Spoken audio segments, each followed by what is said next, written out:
Hello my YouTube family. आज मेरे घर में कथा है तो मैंने उसका वीडियो बनाया था तो मैं अपलोड करने जा रही हूँ। तो प्लीज़ आप लोग ज़रूर देखिएगा, मेरे वीडियो को लाइक एंड सब्सक्राइब करिएगा, कमेंट करना ना भूलें। और मैंने जो प्रसाद बनाया था मैं उसका भी वीडियो बाद में अपलोड करूँगी। और आप लोग कथा सुनिए और राम राम लिख के जरूर भेजिएगा। भगवान विष्णु से विनती करने लगे कि हे प्रभु, नमो वांग मनसातीत रूपाय अनंत सत्य।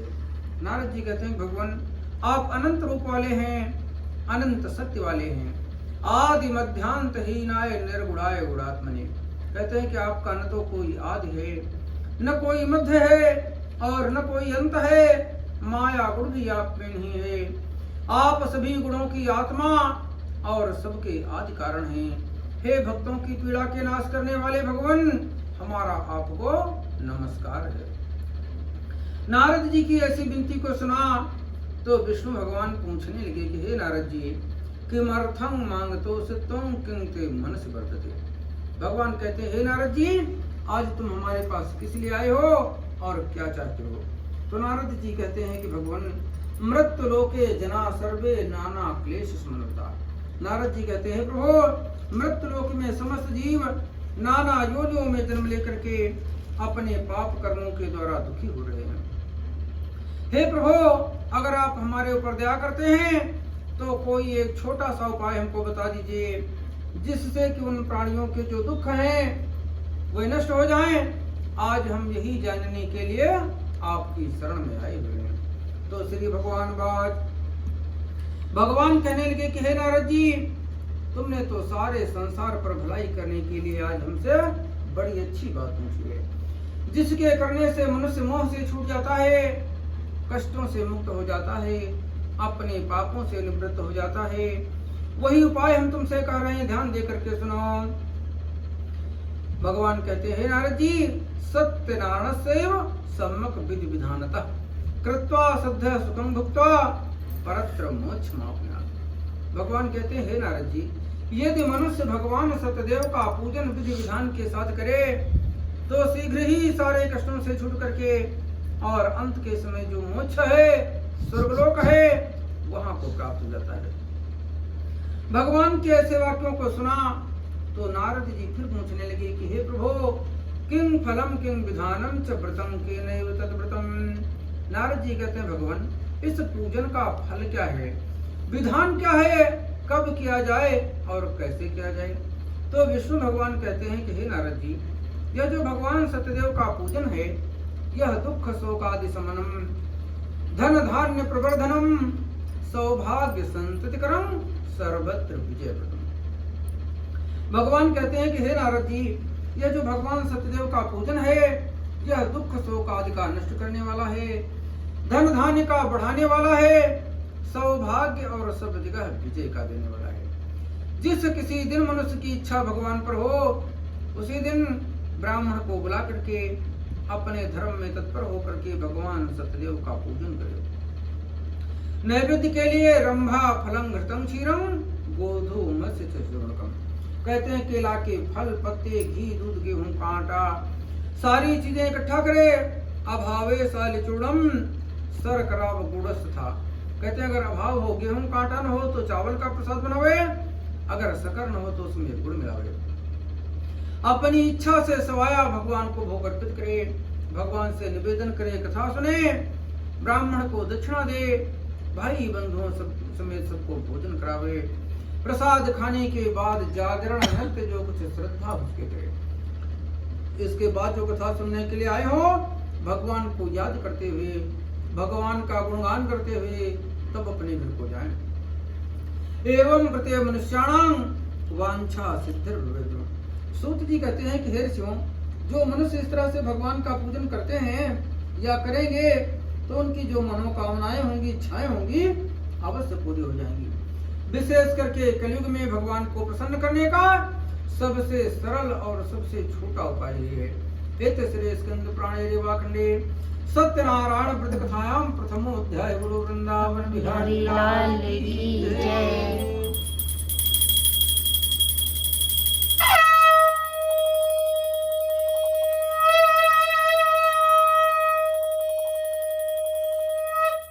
सबसे पहले इस पृथ्वी पर भगवान का पूजन किया है अब हम उनका वर्णन करते हैं।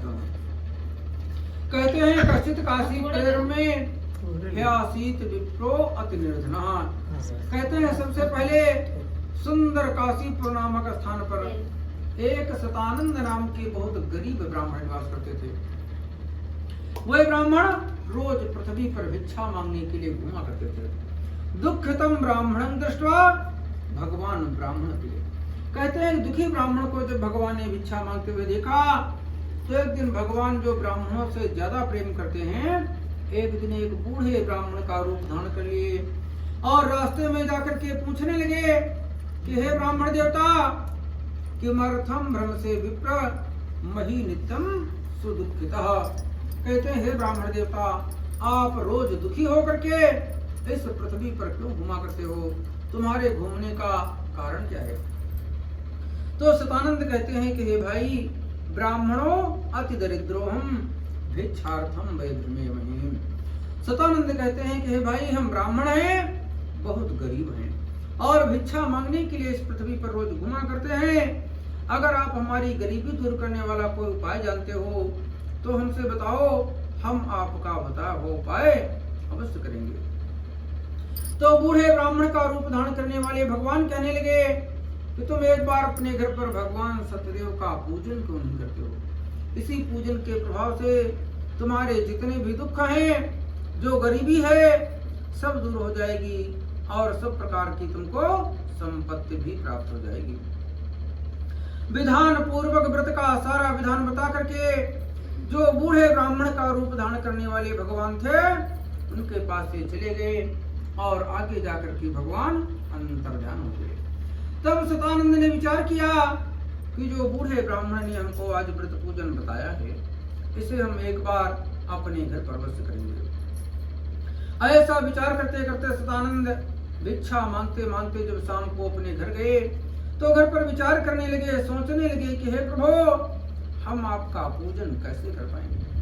न तो हमारे पास कोई पूजन की सामग्री है, न पैसा है, अन्न भी नहीं है।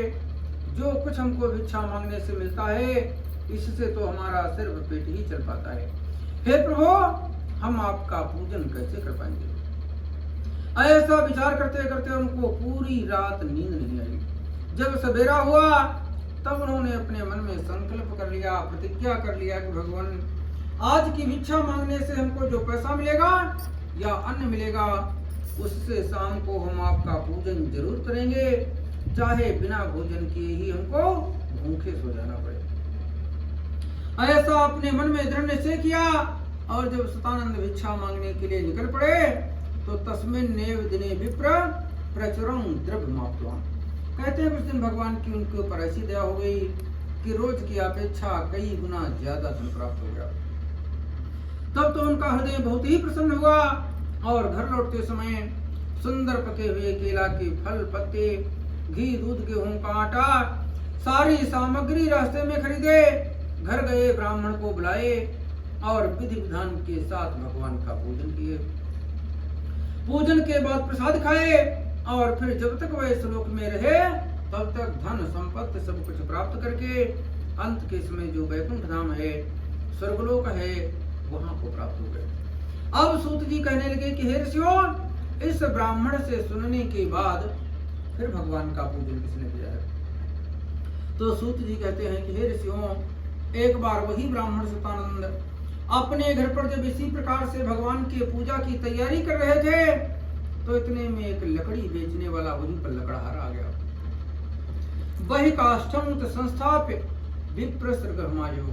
कहते हैं लकड़ियों का बोझ बाहर रख दिया और लकड़हारा जल पीने के लिए ब्राह्मण के घर पहुंचा तो देखता है कि ब्राह्मण देवता भगवान की पूजा मिली नहीं। ब्राह्मण को पूजन करते हुए देखा तो लकड़हारा वहीं पर चुपचाप बैठ गया, पूजन को देखता रहा। जब पूजन संपन्न हुआ, प्रसाद लिया, जल पिया, बाद में ब्राह्मण से पूछने लगा कि भाई, बड़ी भक्ति के साथ, बड़ी श्रद्धा के साथ आप किसका पूजन कर रहे थे और इस पूजा के करने से फल क्या प्राप्त होता है? तो सतानंद बताने लगे कि हे भाई, जो पूजन तुम इतनी देर से देख रहे थे, यह जो भगवान सत्यदेव हैं, विष्णु भगवान हैं, हम उन्हीं का पूजन कर रहे थे। और हमारे घर पर जो धन संपत्ति दिखाई पड़ता है, सब इसी पूजन के प्रभाव से प्राप्त हुआ है, क्योंकि पहले तो हम भिक्षा मांगा करते थे। ब्राह्मण से व्रत का ऐसा प्रभाव सुना तो लकड़हारा अपने मन में बड़ा प्रसन्न हुआ। जल पिया, प्रसाद खाया, और जब वहां से चलने लगा तो अपने मन में सोचता है कि भगवान, आज की लकड़ी बेचने से हमको जो पैसा मिलेगा उससे शाम को हम भी आपका पूजन करेंगे। ऐसा विचार करते करते लकड़ियों का बोझ सिर पर रख लिया और चलते चलते एक ऐसे नगर में चला गया, मोहल्ले में चला गया जहां पर धनी रोज थे। और तद्दिने काष्ठमूल्यम चतुर्गुणी प्राप्तवानसो, कहते हैं उस दिन भगवान की उनके ऊपर ऐसी दया हुई कि रोज की अपेक्षा उसकी लकड़ी के दाम दूने प्राप्त हुए। तब तो उसका हृदय बहुत ही प्रसन्न हुआ और घर लौटते समय सुंदर पके हुए केला के फल, पत्ते, घी, दूध, गेहूं का आटा, सारी सामग्री रास्ते में खरीदा, घर गया, ब्राह्मण को बुलाया और विधि विधान के साथ भगवान का पूजन किया। और पूजन के प्रभाव से फिर वह लकड़हारा भी जब तक इस लोक में रहा तब तक धन संपत्ति सब कुछ प्राप्त करके अंत के समय वैकुंठ को चला गया। एतस्य स्कंद पुराणे रेवाखंडे सत्यनारायण प्रतिकथायाम द्वितीयोऽध्याय गुरु वृंदावन बिहारी लाल की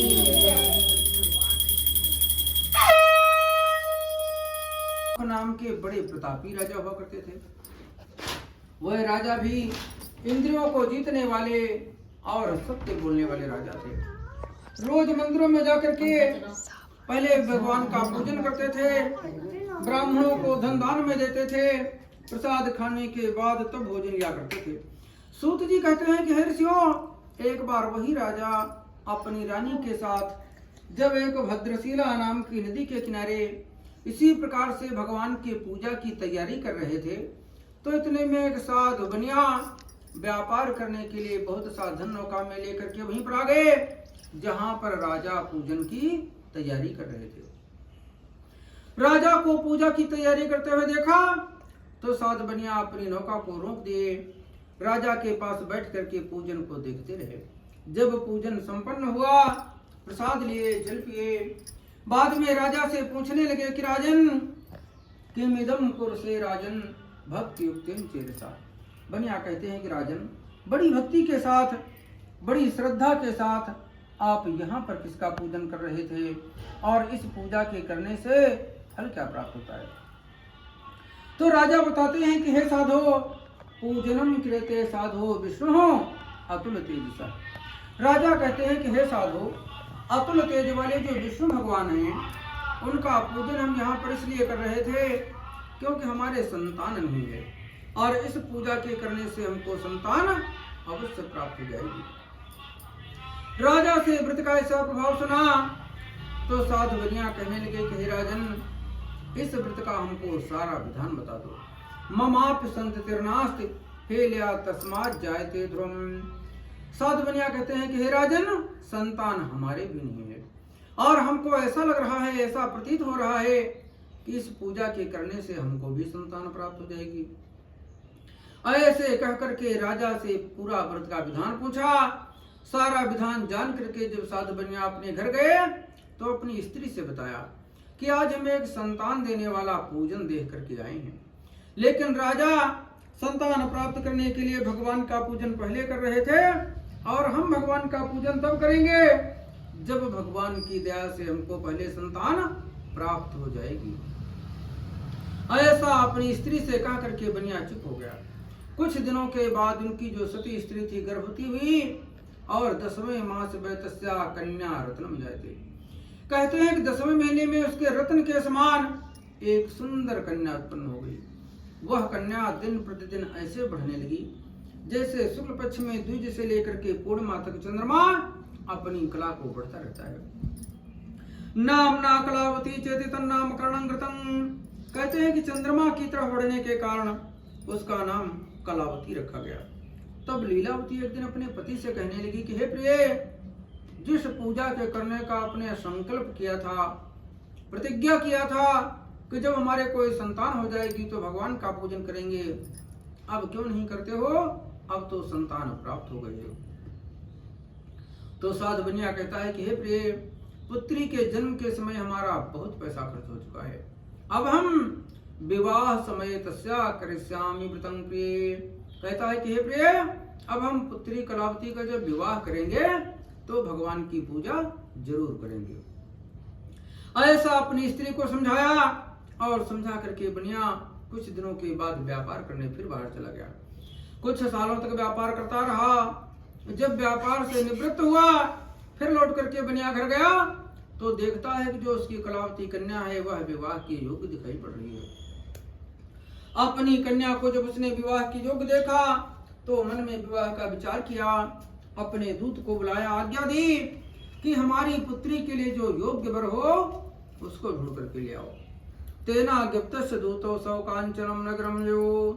कहते हैं साधु की आज्ञा पाकर के जो दूत था वह एक कांचनपुर नामक नगर में गया और वहां से एक सुंदर बनिया के पुत्र को ले आया। साधु वैश्य ने देखा कि बनिया का पुत्र जो दूत लाया है वह सुंदर है, गुणी है, पढ़ा लिखा है, व्यापार करने में भी चतुर है, कन्या की योग्य है, तो उसने विधि विधान के साथ अपनी कन्या का कन्यादान कर दिया। लेकिन दुर्भाग्यवश उसने जो संकल्प किया था कि हम संतान होने पर भगवान का पूजन करेंगे, फिर कहा था विवाह होने पर हम जरूर पूजन करेंगे, लेकिन न तो संतान होने पर पूजन किया न विवाह होने पर पूजन किया, तो भगवान उनके ऊपर नाराज हो गए। उनको श्राप दे दिया कि हे साधो, तुमको आगे चल करके बहुत बड़ा दुख प्राप्त हो जाएगा। साधु बनिया विवाह इत्यादि से निवृत्त हुए, फिर व्यापार करने का विचार किए, अपने दामाद को साथ में ले लिया और व्यापार करने के लिए फिर बाहर निकल पड़े। कहते हैं कि रत्नसार प्रेरम में गत्वा सिंधु समीपतः, समुद्र के किनारे एक रत्नसारपुर नाम का नगर था। वहां जाकर के जब बनिया व्यापार करने लगे तो भगवान ने उनको जो श्राप दिया था उसी श्राप के कारण एक दिन वहां के जो राजा थे चंद्रकेतु, उनके धन को चोरों ने चुरा लिया और चोर भागते भागते वहीं चले गए जहां पर दोनों बनिया व्यापार करने के लिए रुके हुए थे। अपने पीछे राजा के सिपाहियों को दौड़ते आते हुए देखा तो चोरों ने धन को वहीं पर छिपा दिया जहां पर बनिया बैठे थे और खुद जो चोर थे वह जाकर के दूर छिप गए। पीछे से राजा के सिपाही आ गए, देखते हैं कि जहां पर राजा का धन रखा हुआ है वहीं पर दो बनिया बैठे हुए हैं। ऐसा देखा तो सिपाहियों ने बनियों को ही बांध लिया, पकड़ करके राजा के पास ले गए। राजा से कहने लगे कि हे राजन, हम दो चोर पकड़ करके ले आए हैं, अब आप इनको देख करके तब आज्ञा दीजिए। राजा ने दोनों को देखा लेकिन बिना विचारे ही जेल खाने में बंद करवा दिया। माया सतदेवस न सुतम कैस्तोर बचह। कहते हैं माया भगवान की थी। बनिया यही कहते रहे, हे राजन, हमने चोरी नहीं किया है, लेकिन राजा ने उनकी कोई बात नहीं मानी। और तच्छा पाते और गे भार्या चेवाति दुखिता। कहते हैं इधर जो बनिया के घर पर धन था वो सब चोर चुरा ले गए। आदि व्याधि समायुक्ता क्षुद्र पिपासाति दुखिता अन्न चिंता पराभुक्ता बभ्राम च गृहे गृहे। कहते हैं कि शारीरिक और मानसिक कष्टों से युक्त होकर के लीलावती और कलावती दोनों घर घर जाकर के भिक्षा मांगने फिरने लगी। कलावती तो कन्याप बभ्राम प्रतिवासरम। कहते हैं जो कलावती कन्या है वह सुबह से लेकर के शाम तक भिक्षा ही मांगा करती है। एक दिन कन्या भिक्षा मांगते मांगते एक ब्राह्मण के घर पहुंच गई, जहां जाकर देखती है कि इसी प्रकार से भगवान सत्यदेव की कथा हो रही, पूजन हो रहा है। कन्या वहां पर गई, पूजन को देखती रही। जब पूजन संपन्न हो गया, प्रसाद लिया, जल पिया और बहुत रात बीतने पर जब अपने घर गई तो उसकी माता पूछने लगी कि हे पुत्री, पुत्र रात्रौ स्थितः कुत्र किं ते मनस वर्तते। माता कहती है, हे पुत्री, आज तुम इतनी रात तक कहां घूमती रही, तुम्हारे मन में क्या है? कन्या कहती है कि हे माता, एक ब्राह्मण के घर सब मनोकामनाओं को पूरा करने वाली भगवान सत्यदेव की कथा हो रही थी। आज वहीं पर हम बैठी रही, पूजन को देखती रही। जब पूजन संपन्न हुआ, प्रसाद लिए, जल पिए और तुम्हारे लिए भी प्रसाद लेकर के तब घर को आई हैं। कन्या के ऐसे वाक्यों को सुना तो बनिया की स्त्री विचार करने लगी कि हमारे पति ने भी तो संकल्प किया था कि जब हमारे कोई संतान होगी तो भगवान का पूजन करेंगे। संतान तो हो गई, विवाह भी हुआ, लेकिन आज तक हमारे घर भगवान का पूजन नहीं हुआ। ऐसा विचार करके उसने दूसरे दिन ब्राह्मण को बुलाया और विधि विधान के साथ भगवान का पूजन किया। भगवान से प्रार्थना किया कि हे प्रभु, हमारे पति और दामाद के जो अपराध हों, गलतियां हों, उनको क्षमा कर दो और जल्दी ही दोनों अपने घर को वापस आ जाएं। ऐसे व्रत पूजन करने से भगवान प्रसन्न हो गए। राजाओं में श्रेष्ठ जो चंद्रकेतु हैं, उनको भगवान ने उसी रात में स्वप्न दिया कि हे राजन, तुम्हारी जेल में जो 2 बनिया बंद हैं, उनको सवेरा होते ही छोड़ दो। जितना तुमने उनका धन ले लिया है वह धन भी दे दो। अगर ऐसा नहीं करोगे तो राज्य, पुत्र और धन के साथ में हम तुम्हारा विनाश कर देंगे। ऐसा कह करके भगवान अंतर्ध्यान हो गए। जब सवेरा हुआ, राजा ने अपना स्वप्न अपने मंत्रियों से बताया। पूछा क्या किया जाए। मंत्रियों ने विचार किया। फिर राजा को सलाह दिया कि हे राजन, इन दोनों वैश्यों को आज छोड़ दिया जाए। मंत्रियों की बात मान करके राजा ने सिपाहियों को बुलाया, आज्ञा दी कि हमारी जेल में जो 2 बनिया बंद हैं, उनको जेल से निकाल करके हमारे समक्ष ले आओ। राजा की आज्ञा पाकर के सिपाही दौड़ते हुए जेल में गए। दोनों वैश्यों की बेड़ियां काट करके राजा के पास ले आए। राजा से कहने लगे कि हे राजन, आनी तो 2 बड़े पुत्रो मुक्तो निकट बंधनाथ। सिपाही कहते हैं कि हे राजन, हम दोनों वैश्यों की बेड़ियां काट करके ले आए हैं, अब आप इनको देख करके तब आज्ञा दीजिए। राजा ने दोनों को देखा, बड़े आदर पूर्वक कहने लगे कि हे साधो, दैवात प्राप्तम महत दुखम मिदानी नास्ति वैभवम। राजा कहते हैं कि हे साधो, तुमको जो कष्ट प्राप्त हुआ, जो तुम हमारी जेल में बंद रहे, इसमें हमारा कोई अपराध नहीं है। ऐसा कह करके राजा ने उनको बहुत संतुष्ट किया और जितना उनसे पहले धन ले लिया था उससे दुना करके दे दिया और कहा, हे महाजनों, अब तुम अपने देश को चले जाओ। राजा को प्रणाम करके दोनों बनिया कहने लगे कि राजन, आपकी आज्ञा है तो हम जरूर चले जाएंगे। ऐसा कह करके दोनों बनिया अपने घर की तरफ यात्रा कर दिए। एते श्री स्कंद पुराणे रेवाखंडे सत्यनारायण व्रत कथाम तृतीयोध्याय। बोलो वृंदावन बिहारी लाल की जय।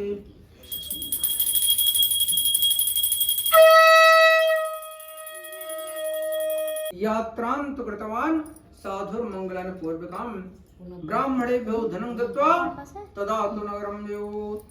सूत जी कहते हैं कि हे ऋषियों, जब साधु बनिया अपने घर की तरफ यात्रा कर दिए, प्रस्थान कर दिए, तो भगवान ने विचार किया कि इनकी परीक्षा ले ली जाए। क्या ये अब भी झूठ बोलेंगे? ऐसा विचार करके एक बूढ़े दंडी महाराज का वेश बनाया और रास्ते में जाकर के पूछने लगे कि हे साधो, तुम्हारी नौका में क्या भरा हुआ है? मत वाले जो बनिया थे हंसकर कहने लगे कि हे दंडी महाराज, कथम पृच्छस भो दंडिन मुद्रांग नेतु के से। साधु बनिया कहते हैं कि हे दंडी भगवान, क्या धन लेने की इच्छा से आए हो? हमारी नौका में धन नहीं, लता पात्राधिकं चयो वर्तते तरणोमम। कहते हैं हमारी नौका में तो सिर्फ लताएं भरी हुई हैं, पत्ते भरे हुए हैं। बनिया के ऐसे निष्ठुर वाक्यों को सुना तो भगवान ने कहा, तुम्हारे ही वचन सत्य हो जाएं, हम तो कुछ भी नहीं चाहते। ऐसा कह करके भगवान उनके पास से चले गए और थोड़ी दूर आगे जाकर के समुद्र के किनारे बैठ गए। दंडी भगवान जब चले गए तो साधु ने स्नान ध्यान किया। स्नान करने के बाद नौका की तरफ देखा तो नौका जल के ऊपर उठी दिखाई पड़ी। बनिया ने विचार किया कि हमारी नौका में जब धन भरा हुआ था तो जल के बराबर थी, अब ऊपर कैसे उठ गई? ऐसा विचार किया। फिर नौका को खोल करके देखा तो उसमें लता और पत्ते ही दिखाई पड़े। बनिया चिंता के मारे बेहोश हो गया, पृथ्वी पर गिर पड़ा। कुछ देर बाद जब उसको होश आया तब उसका दामाद कहने लगा कि हे पिताजी, किमर्थम कृते शोकः सापो दत्तस्य दंडिना। दामाद कहता है कि हे पिताजी, आपको दंडी स्वामी ने श्राप दिया था, आपने जो कुछ भी उनसे बताया था इसमें तो सब कुछ वही दिखाई पड़ रहा है।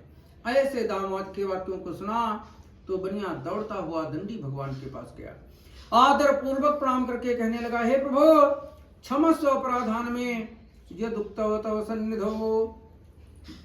भगवान से बनिया प्रार्थना करके कहने लगा, हे प्रभु, आपके समक्ष हमने जो झूठ बोला है, गलती किया है, अपराध किया है, उसे क्षमा कर दीजिए।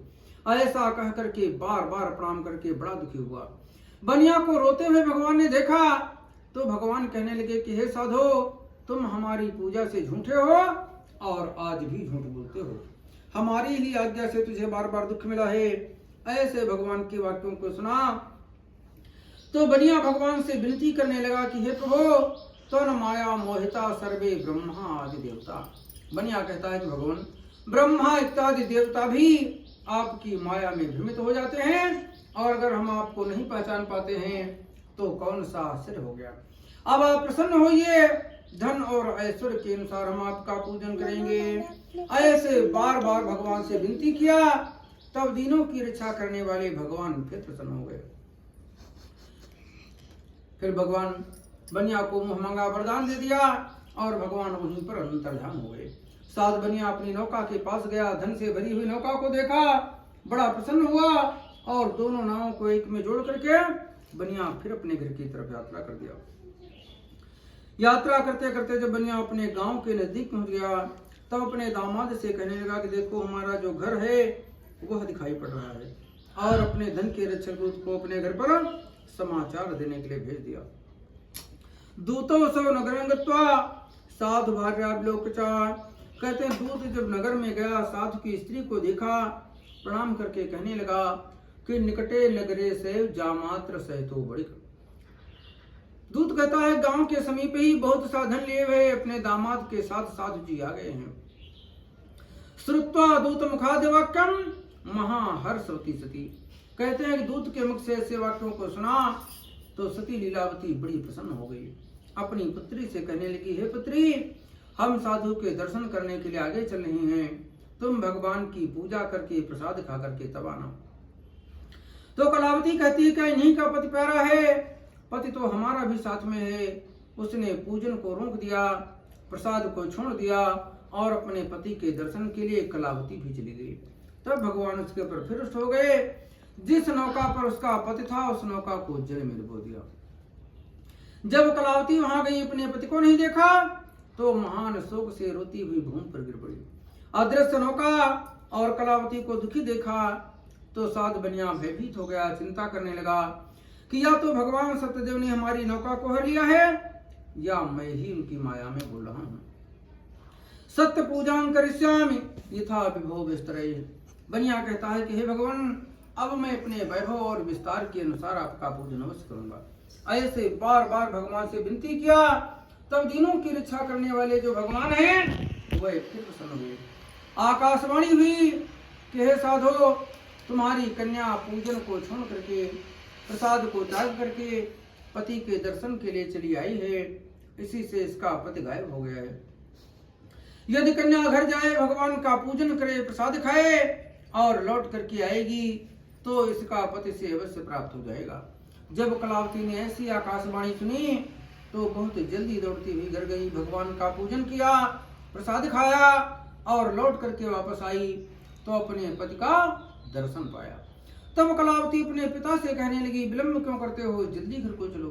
कन्या के ऐसे वाक्यों को सुना बनिया बड़ा प्रसन्न हुआ, दोनों नावों के साथ घर गया और तब से हर एक पूर्णिमा, हर एक संक्रांत को भगवान का पूजन करने लगा और जब तक इस लोक में रहा धन संपत्ति को प्राप्त करके अंत के समय व्यतीत हो गया। एते श्री स्कंद पुराणे रेवाखंडे सत्यनारायण व्रत कथायां चतुर्थो अध्याय। बोलो वृंदावन बिहारी लाल की जय।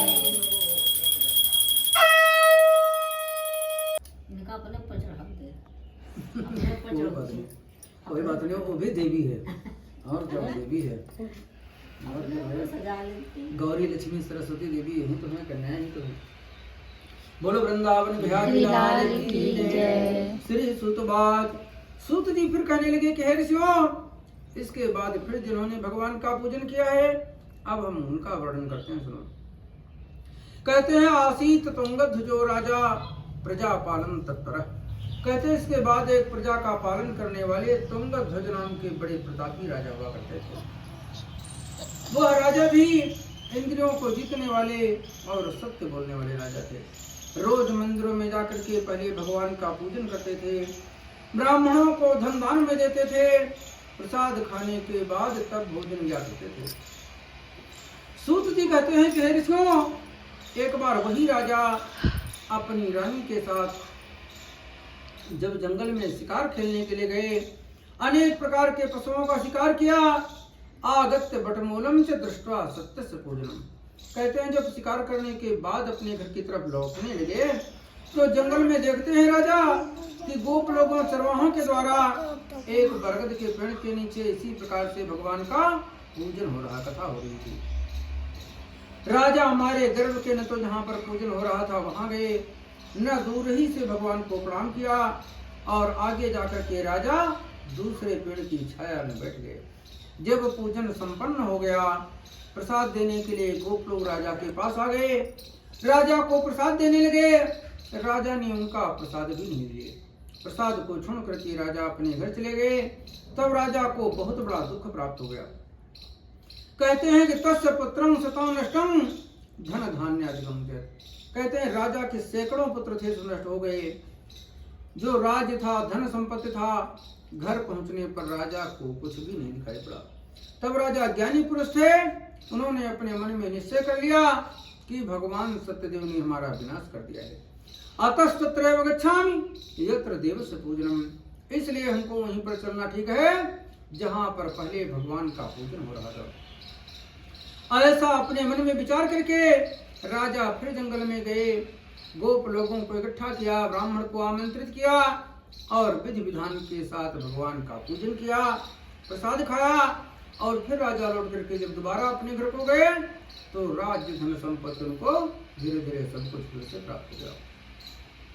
और फिर राजा जब तक इस लोक में रहे, धन संपत्ति को प्राप्त करके वैकुंठ को चले गए। अब सूत जी कहने लगे कि हे ऋषियों, जिन्होंने पहले जन्म में भगवान का पूजन किया है, अब हम उनके दूसरे जन्म की कथा करते हैं। कहते हैं कि सतानंदो महाप्राज्ञः सुदामा ब्राह्मणो बभूत।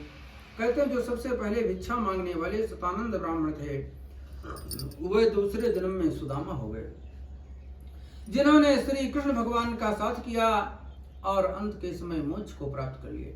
फिर कहते हैं काष्ठ भार बहु बिल्लो गो राजो बभूत। कहते हैं जो लकड़ी बेचने वाला लकड़हारा था, वह दूसरे जन्म में केवट हो गया, जिसने रामचंद्र जी को गंगा पार करके मोक्ष को प्राप्त कर लिया। और उल्का मुखो महाराजो नृपो दशरथो भवेत्। कहते हैं जो उल्का मुख नाम के राजा थे, वे दूसरे जन्म में दशरथ हो गए, जिन्होंने राम के वियोग में प्राणों को त्याग दिया और अंत के समय वैकुंठ को चले गए। धार्मिक सत्य संधज साधुर मौरध जो भवेत्। कहते हैं धर्मात्मा जो सत्यवादी साधु बनिया थे, वे दूसरे जन्म में राजा मौरध्वज हो गए, जिन्होंने अपने पुत्र का आधा शरीर आरा से काट करके ब्राह्मण रूपी भगवान का दान में दे दिया और मैं परिवार के सहित वैकुंठ को चले गए। और तुंगध्वज जो महाराजा स्वयंभू मनु भवेत्। कहते हैं जो तुंगध्वज नाम के राजा थे, वे दूसरे जन्म में स्वयंभू नाम के एक महात्मा हो गए, जिन्होंने सबको भगवान का भक्त बनाया और अंत के समय वैकुंठ को चले गए। फिर कहते हैं जो जंगल में पूजा करने वाले ग्वाल बाल थे, चरवाहे, वे दूसरे जन्म में ब्रजवासी हो गए, जिन्होंने श्री कृष्ण भगवान के साथ में रास लीला किया और अंत के समय वैकुंठ को चले गए। एति श्री स्कंद प्राणे रेवा करले सत्यनारायण व्रत कथायाम पंचमो अध्याय बोलो वृंदावन बिहारी लाल की।